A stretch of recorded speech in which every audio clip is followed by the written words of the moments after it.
अहिल्या की कथा। प्रातःकाल जब राम और लक्ष्मण ऋषि विश्वामित्र के साथ मिथिलापुर के उपवन आदि देखने के लिए निकले तो उन्हें एक उपवन में एक निर्जन स्थान दिखा। राम बोले, हे भगवान, यह स्थान देखने में तो आश्रम जैसा दिखता है, किंतु यहाँ क्या कारण है कि यहाँ कोई भी ऋषि या मुनि नहीं दिखाई देता। विश्वामित्र जी ने बताया, यह स्थान कभी महात्मा गौतम का आश्रम हुआ करता था। वे अपनी पत्नी अहिल्या के साथ यहाँ रहकर तपस्या करते थे। एक दिन जब गौतम ऋषि आश्रम से बाहर गए हुए थे तो उनकी अनुपस्थिति में इंद्र ने गौतम के वेश में आकर अहिल्या से प्रणय याचना की। यद्यपि अहिल्या ने इंद्र को पहचान लिया था तो भी यह विचार करने कि मैं इतनी सुंदर हूँ कि देवराज इंद्र स्वयं मुझे से प्रणय याचना कर रहे हैं, अपनी स्वीकृति दे दी। जब इंद्र अपने लोग लौट रहे थे तभी आश्रम को वापस आते हुए गौतम ऋषि की दृष्टि इंद्र पर पड़ी, जो उन्हीं का वेश धारण किए हुए था।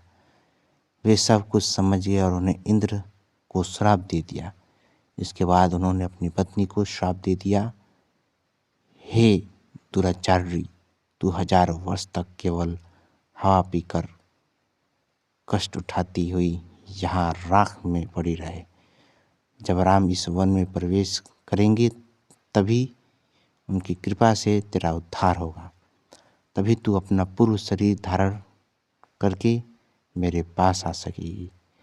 यह कहकर गौतम ऋषि इस आश्रम से छोड़कर हिमालय में जाकर तपस्या करने लगे। इसलिए हे राम, अब तुम आश्रम के अंदर जाकर अहिल्या का उद्धार करो। ये विश्वामित्र जी राम जी से कहते हैं। विश्वामित्र जी की बात सुनकर वे दोनों भाई आश्रम के भीतर प्रवेश किए।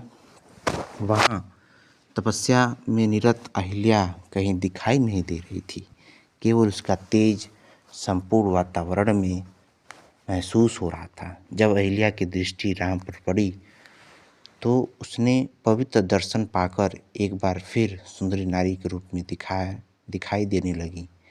नारी स्वरूप में अहिल्या को सम्मुख पाकर राम और लक्ष्मण के श्रद्धापूर्वक उनके चरण स्पर्श किए। उससे उचित आदर सत्कार ग्रहण कर वे मुनिराज के साथ यानी गौतम जी के साथ मिथिलापुरी को लौट गई। प्लीज़ वीडियो को लाइक एंड सब्सक्राइब।